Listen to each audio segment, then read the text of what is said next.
बिस्मिल्लाहिर्रहमानिर्रहीम। अस्सलाम वालेकुम जी, मैं नजमुल हसन बाजवा हूँ।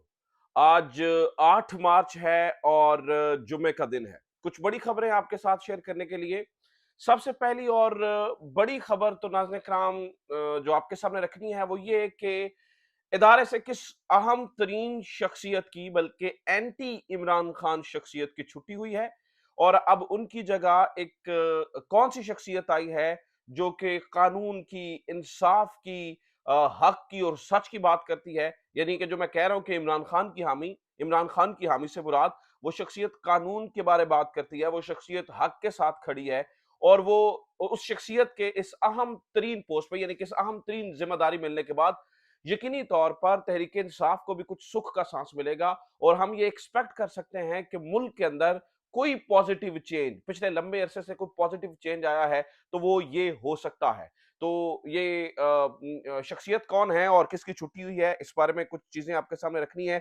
इसके अलावा इमरान रियाज खान का जेल से कुछ पैगाम आया और ये बहुत इंपॉर्टेंट है। ये आपके सामने रखना है। इकरार उल हसन के घर फायरिंग किसने की, इसकी कुछ तफसीलात आपके सामने रखनी है। केपीके के अंदर इमरान खान का विजन मुकम्मल तौर पर इम्प्लीमेंट होता हुआ नजर आ रहा है कुछ ही दिनों के अंदर।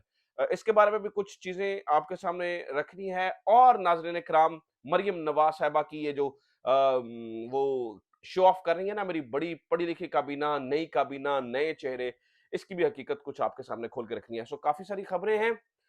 आगे बढ़ने से पहले दरखास्त ये है कि चैनल को सब्सक्राइब जरूर कर लीजिए अगर अभी तक आपने हमें सब्सक्राइब नहीं किया तो। अच्छा, तफसीलात इन तमाम खबरों की आपके सामने रखने से पहले नाज़रीन किराम, चूंकि आज 8 मार्च है तो दो चीजें इंपॉर्टेंट हैं। उन दोनों को ट्रिब्यूट दे के मैं आगे बढ़ूंगा। 8 मार्च सबसे पहले तो आज जिले शाह की बरसी है। आज पूरा 1 साल हो गया है जिले शाह को इस दुनिया से गए हुए और मुझे याद है आज भी जब जिले शाह से मेरी पहली मुलाकात हुई, मलंग आदमी था। इमरान खान से हम अक्सर मिलने जाते थे तो इसकी एक दरखास्त होती थी, मुझे इमरान खान से मिलवा दो। बड़ा मासूम ज़हन का, मतलब आप समझिए कि भोला, ना चालाक था, ना उसको कुछ चालाकियाँ आती थी, इमरान खान का दीवाना था। उस शख्स के साथ 1 साल हो गया है जो ज़ुल्म हुआ है और उस शख्स को इंसाफ क्या मिला कि उसके कत्ल की एफआईआर भी इमरान खान के ऊपर काट दी गई। आज ज़िले शाह 1 साल के बाद मुझे लगता है कि आलमे अरवाह से चीख-चीख के पुकार रहा होगा कि मुझे इंसाफ क्यों नहीं मिला। ये सवालिया निशान है हमारे पूरे निज़ाम-ए-इंसाफ पर, हमारे मुआशरे के ऊपर और हमारे जस्टिसमेंट सिस्टम के ऊपर कि ज़िले शाह की मौत से को सियासी रंग देने की तो कोशिश की गई। ये कहा गया कि इमरान खान ने बज़ाते खुद करवाया है, तहरीक-ए-इंसाफ ने बज़ाते खुद करवाया है। लेकिन उस मासूम शख्स को हम जो है ना वो इंसाफ नहीं दिला सके। आपकी बात मान लेते हैं, इमरान खान के हामियों ने करवाया ना, लाएँ सबूत और खड़ा करें उनको कटहरे के अंदर। लेकिन कोई सबूत नहीं, कोई कुछ नहीं है, कोई वीडियोज़ नहीं निकली।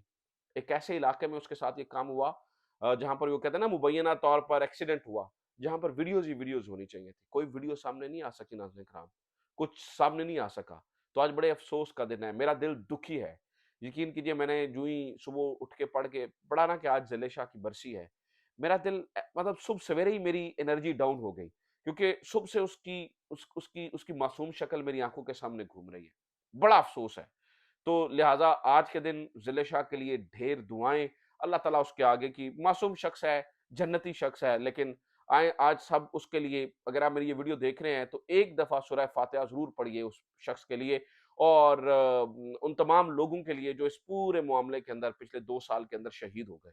कुछ रिपोर्टेड हैं, कुछ अनरिपोर्टेड हैं। आप आपको अंदाज़ा ही नहीं है कितने लोगों ने सफ़र किया है, कितने लोग ज़ख्मी हुए हैं, कितने लोग जानू से गए हैं और कितने लोग मेंटली सफ़र कर रहे हैं। पिछले 2 साल के अंदर जो कुछ हो चुका है इस मुल्क के अंदर, उसका अंदाज़ा उन रिपोर्टर्स को बहुत अच्छे से पता है जो फील्ड रिपोर्टिंग कर रहे हैं। लिहाज़ा बहुत सारी ऐसी चीज़ें हैं जो अभी भी खुल के बयान नहीं की जा सकती। तो अल्लाह ताला उन सब के लिए आसानियाँ पैदा फरमाए। दूसरा, आज ख़वातीन का आलमी दिन है, वुमेन्स डे है। तो मैं ट्रिब्यूट पेश करना चाहूँगा उन तमाम ख़वातीन को, वैसे तो तमाम पाकिस्तान की ख़वातीन को, लेकिन बिलख़ुसूस उन तमाम ख़वातीन को जिन्होंने पिछले कुछ अरसे में जबर सहा है, ज़ुल्म सहा है और वो डटी रही हैं। उन माँओं को, उन बहनों को, उन बेटियों को, जिन्होंने सिखाया है हमें कि किस तरह से जो है ना वो अगर आप हक पे हो तो खड़े होना होता है।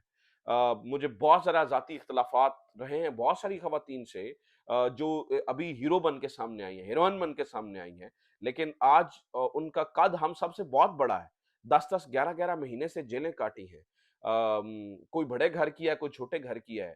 किसी का घर सिर्फ़ उसकी पार्ट टाइम नौकरी से चलता रहा है, लेकिन वो खड़ी रहीं। तो आज उन तमाम ख़वातीन को नाज़रीन इकराम ट्रिब्यूट पेश करने का दिन है, उन्हें भी सलाम कीजिए। अच्छा जनाब इसके अलावा चूँकि आज के दिन एक और बड़ी खबर है, पंजाब असेंबली के अंदर भी घोट-घोटाला हुआ है, लेकिन एक बड़ी खबर उसके बाद फिर मैं वो रिटायरमेंट और वो छुट्टी और नई शख्सियत के ऊपर बात करूँगा। नाज़रीन किराम इस वक़्त आप देखिए निज़ाम क्या है? निज़ाम ये है कि वो लोग जिन्होंने पिछले 2 सालों के अंदर जबर में, ज़ुल्म में किसी भी तरह से साथ दिया है, उनको नवाज़ा जा रहा है और हमारी आँखों के सामने ये हो रहा है। मतलब एक तरफ मज़लूम है और दूसरी तरफ लंबे अरसे से ये हो रहा है कि हम देख रहे हैं कि जो लोग इस ज़ुल्म में, जबर में हिस्सेदार रहे, उनको नवाज़ने का सिलसिला जारी है। क्या नहीं किया मोहसिन नकवी ने पीटीआई के लोगों के साथ, आम लोगों के साथ? किस तरह से ज़ुल्म और जबर के अंदर उन्हें साथ नहीं दिया। गो कि ऐसे शख्स को जो कि एक गैर कानूनी, गैर आईनी निगरान रहा, हम उसको कंडेम करते, उसको कानून के कटहरे में लाके उससे सवाल करते कि तुमने अपने इख्तियारात से तजावुज़ क्यों किया है?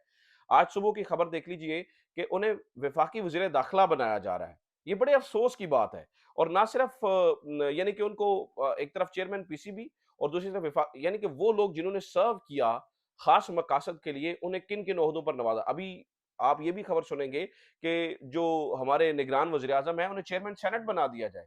जो हमारे निगरान वज़ीर दाखिला थे, उन्हें वज़ीर आला बलूचिस्तान बना दिया गया है। तो ये निगरानों का दौर दोबारा से आ गया ना। अब इतना ब्रूटल शख्स जो है, वो दोबारा हमारा वज़ीर दाखिला बन रहा है, माफ़ कीजिएगा। और इसके अलावा किन-किन अशख़ास ने देखें ना नवाज़ा है। मुर्तज़ा सोलंकी, सिकंदर सुल्तान राजा, इनको कौन हाथ लगा सकता है? मुर्तज़ा सोलंकी ओपनली कह रहे हैं कि ट्विटर बंद है तो वीपीएन इस्तेमाल कर लें। मतलब आप देखिए ना कि इनके चेहरों के ऊपर नदामत नहीं है। इन्हें जो लगता है कि हमने ठीक किया है, ठोक-ठाक के किया है क्योंकि इनको सिस्टम ना सिर्फ प्रोटेक्ट कर रहा है बल्कि इनको नवाज़ रहा है। सिकंदर सुल्तान राजा के बारे में बड़े इम्पोर्टेंट सवाल उठाए हैं मोहम्मद मालिक ने भी कि ये शख्स 2 घंटे गायब हो गया इलेक्शंस की रात, फॉर्म 45 अपलोड करता है, फॉर्म 47 गायब करता है, कभी निकालता है, कभी उठाता है, इस शख्स से कोई पूछने वाला नहीं है। यानी कि हमें और हमारे आने वाले लोगों को ये पैगाम दिया जा रहा है कि जो शख्स सिस्टम की मदद करेगा पावर कॉरिडोर्स की तरफ आंखें उठा के देखेगा, पावर कॉरिडोर्स को सर्व करेगा, उनको नवाजा जाएगा और लंबे अरसे तक नवाजा जाएगा। और देखिएगा इनको जब इमरान खान की भी गवर्नमेंट आ जाएगी, तो जब इनके ऊपर हाथ डाला जाएगा ना, तो सिस्टम फिर भी इन्हें प्रोटेक्ट करने के लिए मौजूद होगा। सिस्टम अपने एसेट्स को कुछ नहीं होने देता है। तो असल तो नाज़रीन किराम यहाँ पर प्रॉब्लम जो है ना वो लाये कर रही है ना। हम इस तरफ इशारा भी करते हैं तो वो तौहीन के ज़ुमरे में आता है। इस तरफ बात भी करते हैं तो वो तौहीन के ज़ुमरे में आती है। तो इस तरफ कोई भी नहीं देख रहा कि सिस्टम क्या कर रहा है। लेकिन दूसरी तरफ आप बात भी करें तो मसले मसाइल हो जाते हैं। खैर आपको अंदाज़ा ही है कि हालात किस कदर खराब है। इमरान रियाज़ और असद तूर के साथ क्या हुआ वो आपके सामने ही है। इमरान रियाज़ आज जेल से पैगाम भेज रहा है, पता है? वो ये कह रहा है कि मुझे ये कहा जा रहा है कि चुप कर जाओ, अदरवाइज़ तुम्हें ऐसे-ऐसे मुकदमात में फँसाएँगे कि तुम निकल नहीं सकोगे। वो कह रहा है कि मुझ पे शदीद दबाव है और वो ये कह रहा है कि मेरी फैमिली के ऊपर दबाव है। अब ये देखिए कि एक शख्स जो 4 महीने गायब रहा, जिसके ऊपर पता नहीं क्या-क्या, किन-किन हालात से गुज़रा, जो 40 साल का गया था और 70 साल का होके वापस आया इन 4 महीनों में, 30 साल जिसकी उम्र बढ़ गई, उस शख्स को मज़ीद किन चीज़ों से गुज़रना पड़ रहा है। और फिर असद तूर आज उसको जुडिशियल किया गया है, वो भूख हड़ताल पे रहा 5 दिन और क्या कसूर है जिसके ऊपर जो एफआईआर है उसके ऊपर और उसका तो सवाल पूछा नहीं जाता और चीज़ें पूछी जाती है। खैर लंबी कहानी है, बात कहीं से कहीं निकल जाएगी, लेकिन मामलात कुछ इसी तरह से है। अच्छा जनाब खबर सुनिए आप सबसे पहले। आपको ये मालूम ही है कि पाकिस्तान तहरीक-ए-इंसाफ जब से ये धांधला और सारा मामला हुआ, उसके बाद से अब तक अपनी पिटीशन रेडी नहीं कर रही थी धांधली को लेके। बहुत सारे लोग सवाल कर रहे थे। बहुत सारे लोग जो है ना वो क्वेश्चन उठा रहे थे कि पाकिस्तान तहरीक-ए-इंसाफ के वकील ये लेट क्यों कर रहे हैं। लेकिन अब समझ आई है, अब पता चला है कि वो एक खास स्ट्रैटेजी के तहत हो रहा था। आज नाज़रीन-ए-किराम एक अहम तरीन शख्सियत की छुट्टी हुई है, वो फ़ारिग हुई है सुप्रीम कोर्ट से। कल यानी कि आज आखिरी दिन है, कल वो चले जाएँगे, जनाब जस्टिस तारिक मसूद साहब। अब उनकी मौजूदगी में पाकिस्तान तहरीक-ए-इंसाफ नहीं करना चाह रही थी। क्यों नहीं करना चाह रही थी? मैं लॉजिकल रीज़न बताता हूँ। आपको याद है कि पिछली जजमेंट जो 184/3 वाली हुई थी, उसके बाद एक कमेटी बन गई थी, 3 रुकनी कमेटी जो सीनियर जजेस के ऊपर मुश्तमिल होती थी, जो केसेस को सुनती थी। उसमें जस्टिस सत्तार तारिक मसूद और काज़ी फ़ाइज़ ईसा और जस्टिस मंसूर अली शाह 3 जजेस थे। अब जस्टिस मंसूर अली शाह किसी तौर पर हमें कई मामलात पर न्यूट्रल रहने की कोशिश करते हैं नज़र आते हैं, लेकिन ये कमेटी फैसला करती है 2-1 के फैसले के ऊपर, यानी कि 2 जिस तरफ होते हैं वो फैसला हो जाता है, किस पिटीशन को लेना है, किसको लगाना है, कौन-सा केस कब लगना है, कौन-सा केस कब निकालना है, कौन से केस की कब बारी आनी चाहिए, ये 2-1 से फैसला होता है। तो अगर तहरीक-ए-इंसाफ इसमें लेके जाती और कोई भी इंपॉर्टेंट तरीन मामलात आते, तो वो 2-1 से उड़ा के बाहर फेंक दिया जाता। अब जस्टिस तारिक मसूद के जाने के बाद, जो कि एंटी इमरान समझे जाते हैं, जो कि हमने उनकी जजमेंट से देखा कि किस तरह से वो चीज़ें जो है ना वो करते हैं, फैसिलिटेट करते हैं एंटी इमरान सिस्टम पूरे के पूरे सिस्टम को। उनकी जगह नाज़रीन किराम अब जो शख्सियत इस अहम तरीन जमा आप अंदाज़ा कीजिए कि ये बहुत बड़ी पोज़ीशन के ऊपर, यानी कि अब जस्टिस मुनीब अख्तर आ गए हैं। अब वो जो 3 रुकनी कमेटी है इस इदारे के अंदर, अब उसके अंदर जस्टिस मुनीब अख्तर अहम तरीन पोज़ीशन पर आ गए हैं। तो जस्टिस मुनीब अख्तर और जस्टिस मंसूर अली शाह, जो कि जस्टिस मंसूर अली शाह के बारे में बहुत ज़्यादा सवालात हैं, लेकिन फिर भी वो बहुत सारी जगहों के ऊपर बड़ा प्रिंसिपल स्टैंड ले चुके हैं। तो जस्टिस मुनीब अख्तर के होते हुए ही कैन प्रोटेक्ट, और वो 2-1 से अब काज़ी फ़ाइज़ ईसा साहब के हाथ उस तरह से नहीं खुले होंगे, वो बंधे होंगे, क्योंकि जब अब धांधली की पिटीशन जाएगी या कोई भी इस तरह से आगे पीटीआई की पिटीशन जाएँगी, तो जस्टिस मुनीब कानून इंसाफ के हामी हैं। वो पिछले कुछ अरसे से उन्होंने सिस्टम को किस तरह से रेज़िस्ट किया है, ये सभी उसी से मतलब हम सब उससे वाकिफ़ हैं। वो ढकी-छुपी बात नहीं है। तो जस्टिस मुनीब जो है, वो अब इस अहम तरीन ज़िम्मेदारी पे आ गए हैं कि वो 3 रुकनी कमेटी का अब हिस्सा होंगे, और जो है ना वो इसके अंदर अपनी राय दे सकेंगे, और अब धांधली की पिटीशन भी लग सकेगी और मुख्तलिफ पीटीआई के केसेस भी बहाल हो सकेंगे, जो भी वो लेके जाएँगे। क्योंकि उनके साथ मैंने जैसे कि आपको बताया मंसूर अली शाह जो है ना वो प्रिंसिपल स्टैंड लेते होते हैं। तो ये अहम तरीन चीज़ है, इसीलिए पाकिस्तान तहरीक-ए-इंसाफ ने अब जैसे सरदार तारिक मसूद के जाने के बाद पूरी पिटीशन तैयार कर ली है, और अब इत्तलात हैं कि वो सोमवार को ये धांधले से मुतालिक पूरी की पूरी पिटीशन मतलब ये लगने जा रही है, और ये एक आप यूँ समझ लीजिए कि बहुत बड़ा चेंज होगा, और इसके ऊपर जो है ना वो समाअत भी हो सकेगी। कौन से जज बैठेंगे, कौन-सा बेंच बनेगा, कौन-सा बेंच बनेगा इसके ऊपर। अब जस्टिस काज़ी फ़ाइज़ ईसा आराम से जस्टिस नहीं बिठा सकेंगे जस्टिस मोहम्मद अली मज़हर को, और वो जो अपना पेशावर हाई कोर्ट से जज आई थी, उनका नाम मेरे से ज़हन से निकल गया, सुप्रीम कोर्ट से जो है ना वो उनको नहीं बिठा सकेंगे जिन्होंने धांधली वाले केस दिए, यानी कि अब जो मुनीब अख्तर साहब हैं, वो उसके अंदर अपना इनपुट दे सकेंगे। इससे पहले भी जो है ना वो इनपुट देते थे इससे पहले वाले जजेस, लेकिन नाज़रीन किराम वो सुनी इसलिए नहीं जाती थी कि 2-1 होता था ना, जैसे सरदार तारिक और जस्टिस काज़ी फ़ाज़ ईसा सीनियर थे। अब नाज़रीन किराम जस्टिस मुनीब के आने के बाद चीज़ें जो है वो तब्दील हो जाएँगी। अच्छा जनाब, इसके अलावा खबर सुन लीजिए, वो ये है कि आज एक और ड्रामेबाज़ी हुई है। वो हुआ है कि पंजाब असेंबली का फौरी तौर पर हल्फ ले लिया गया है, और इसके अंदर हमें नज़र आता है कि फिर निज़ाम इंसाफ फैसिलिटेट करता हुआ नज़र आता है सिस्टम को। कल पाकिस्तान तहरीक इंसाफ के वकला ये लेके गए दरखास्त लाहौर हाई कोर्ट के अंदर, लेकिन उसे एतराज़ लगा के रजिस्ट्रार ऑफिस ने वापस कर दिया। आज सुबह सवेरे हल्फ हो गया। मुझे बताएं कि इस हल्फ लेने से कैसे रोकेंगे? जैसे पेशावर हाई कोर्ट ने रोका था कौमी असेंबली को, इस तरह से लाहौर हाई कोर्ट करने से गुरेजा, और उन्होंने उसको उड़ा के रख दिया है। ये एक बहुत ही अफसोसनाक वाक़या है।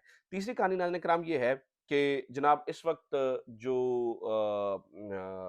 इमरान खान का विज़न है, वो केपीके के अंदर बिल्कुल पूरा इम्प्लीमेंट होता हुआ नज़र आ रहा है। बहुत इंपॉर्टेंट खबर है, यकम रमज़ानुल मुबारक से 100% केपीके की आबादी को सेहत कार्ड अब जो है, वो उसको इस्तेमाल कर सकेंगे। क्योंकि 5 अरब रुपए की ग्रांट जो है, वो जारी कर दी गई है इंश्योरेंस वालों को, और ये बहुत बड़ा इकदाम है। इमरान खान के विज़न को अली अमीन गंडापुर ने आते ही जो है ना वो मुकम्मल करने की कोशिश की है। दूसरी तरफ आप देखें पंजाब के अंदर मैडम मुख्यमंत्री कहती हैं कि आई विल बी रूथलेस, और वो काम करने की बजाय किस तरह की वो सोशल मीडिया के ऊपर इमरान खान की कॉपी करने की कोशिश कर रही हैं। कभी स्कूल्स विज़िट करती हैं, कभी कुछ करती हैं, और स्कूल विज़िट में अभी एक वीडियो वायरल हो रही है जिसमें नाज़रीन किराम ये पता चला है कि यू नो एक जो फीमेल टीचर है वो बता रही हैं कि यार आपका पूरा प्रोटोकॉल आया हुआ है, इतने मर्द होते हैं, आप मतलब छोटी-छोटी बच्चियाँ हैं, वो कन्फ्यूज़ हो रही हैं। सामने तो आप कैमरे के एक नज़र आती हैं कि मैडम मुख्यमंत्री घूम रही हैं और वो टेस्ट का यानी कि वो देख रही हैं बच्चों को। तो फीमेल टीचर ने कहा कि जनाब ये सुबह से लोग आए हुए हैं, ठीक है? इससे बच्चियाँ कन्फ्यूज़ हो रही हैं। इसके ऊपर मैडम मुख्यमंत्री बिल्कुल कहती है नहीं, नहीं हमारी बहादुर बच्चियाँ हैं। वो भाई वो कह रही है ये छोटे घरों से बेचारी बच्चियाँ आती हैं, ये इस तरह के माहौल की आदी नहीं है। ऊपर से मैडम मुख्यमंत्री कहती है ये तो हमारी बहादुर बच्चियाँ हैं और फिर टीचर ने को बात करने की कोशिश की तो स्नैप कर दिया उन्होंने, आप चुप करें बाद में बात करेंगे। पता नहीं अल्लाह जाने उस टीचर का उसके बाद क्या होगा और क्या उसके साथ जो है ना वो हुआ होगा। अच्छा जनाब इसके अलावा खबर ये है कि जस्टिस मुज़ाहिर अली अकबर नकवी को मिसकंडक्ट का मुर्तकब करार दे दिया गया है। और मिसकंडक्ट के बाद ये पहले जो है ना वो जस्टिस हैं जिन्हें मिसकंडक्ट का मुर्तकब करार दिया गया है और उसके बाद उनसे तमाम मुराद ले ली गई हैं और उसके बाद अब जो है ना वो रूल 5 के अंदर तरमीम करके अब जजेस को ये दे दिया गया है कि जनाब अगर आप पे कोई बात हो तो आप अपना जवाब दे दें। अब ये कि मेरे कत्ल के बाद उसने जफ़ा से तौबा, ये वही हिसाब है। अच्छा जनाब इसके अलावा खबर ये है कि मरियम नवाज़ साहिबा जो है ना वो उनकी नई काबीना वो जो चेहरे दिखाते नज़र आ रही हैं कि जनाब ये देखिए मेरी नई काबीना फलाँ जगह से पढ़ी है, फलाँ जगह से पढ़ी है। ज़्यादातर तो स्पेलिंग्स ही गलत लिखे हुए हैं ना, ठीक है? स्पेलिंग्स ही गलत है इनकी पूरी काबीना के। फिर नए चेहरों को जो है ना वो ढिढोरा पीट रही हैं, नए चेहरे लेके आ रहे हैं। जैसे कि एक चेहरा फैसल अय्यूब खोखर का लेके आई हैं। अब फैसल अय्यूब खोखर को वो फ्लॉन्ट तो कर रहे हैं कि देखें हमारे नए चेहरे हैं, लेकिन नाज़रीन-ए-किराम ये नए चेहरे नहीं हैं, पुराने निज़ाम के नए चेहरे हैं। जैसे फैसल अय्यूब खोखर कौन है? ये सैफ उल मुलूक खोखर के बेटे हैं। सैफ उल मुलूक खोखर कौन है? ये लाहौर के सदर हैं, पाकिस्तान मुस्लिम लीग नून के और मियाँ नवाज़ शरीफ के पुराने करीबी साथी हैं। उनके बेटे को मिनिस्टर बनाया गया है पंजाब के अंदर। सो हाउ कैन यू से कि हम नए चेहरे लेके आए हैं? अपने पुराने बाबों के नए बेटों को जो है ना नए चेहरों को लेके आके ये नहीं कह सकते कि हमने निज़ाम बदला है। आपने वही जो है ना अपने करीबी अशख़ास को जो है ना वो नवाज़ रहे हैं। आखिरी बात कि एंकर इमरान रियाज़ के घर फायरिंग किसने की? ये इम्पोर्टेंट है। देखिए नाज़रीन-ए-किराम उनका इलाका डिफेंस का है, बहुत इम्पोर्टेंट जगह है। यहाँ पर 2 दफ़ा 22 मिनट के वक़्फ़े से फायरिंग हुई है। और जिनके ऊपर इब्तदाई तौर पर शक जा रहा है वो ये है कि एंकर इकरार उल हसन साहब पिछले कुछ अरसे से पीर शुफ क्या नाम है उनका हक हतीब शायद उनका नाम है उनको एक्सपोज कर रहे थे आई डोंट नो लेकिन उनको एक्सपोज कर रहे थे और उनकी तरफ ही पहला शक जा रहा है कि शायद उनके किसी किसी का दिल दुखा है और उस तरफ से ये वाक़या हो सकता है। ये इब्तदाई शक है अभी इसके ऊपर इसे फैक्चुअल नहीं कहा जा सकता। लेकिन पुलिस जो है वो सीसीटीवी फुटेजेस और इन सारी चीज़ों को ढूँढने की कोशिश कर रही है। जबकि आयरॉनिकली अजीब बात है एक तरफ तो वो कहते नहीं हमें हम हमारा जो है ना वो बड़ा सिक्योरिटी का सिस्टम है, दूसरी तरफ अभी तक सीसीटीवी फुटेज ही नहीं मिली है। तो लगता है पूरा सोच समझ कर ये क्राइम हुआ है। तो इसके ऊपर हमारी हमदर्दियाँ इकरार उल हसन के साथ हैं। हम उन्हें जो है ना वो उन्हें सपोर्ट करते हैं इस मामले में। मैं उनका वो क्या काम कर रहे हैं इस पे सपोर्ट नहीं कर रहा। वो अल्लाह जाने वो क्या सच है, क्या झूठ है, लेकिन जो वो काम कर रहे हैं, वो बड़े दिलजमी से काम कर रहे हैं। लेकिन किसी को भी हक नहीं पहुँचता कि वो किसी के ऊपर जानलेवा हमला करे, जैसे इकरार उल हसन के ऊपर हुआ है। कुछ आके आप उन्हें सही समझते हैं, उन्हें हक अतीब को एक्सपोज़ करना चाहिए था, नहीं करना चाहिए था, वो एक अलग बात है। लेकिन ये इसके ऊपर कम से कम हमें सबको मुत्तफ़िक होना चाहिए कि किसी सहाफ़ी की ज़िंदगी को इस तरह से आके थ्रेट करना और ये करना, ये बिल्कुल भी कानून से बाहर है और ये जायज़ नहीं है। तो ये अब तक की खबरें उम्मीद करता हूँ नाज़रीन ये वीडियो आपके लिए इन्फॉर्मेटिव रही होगी। अपना ख्याल रखिए, खुदा हाफ़िज़, पाकिस्तान ज़िंदाबाद।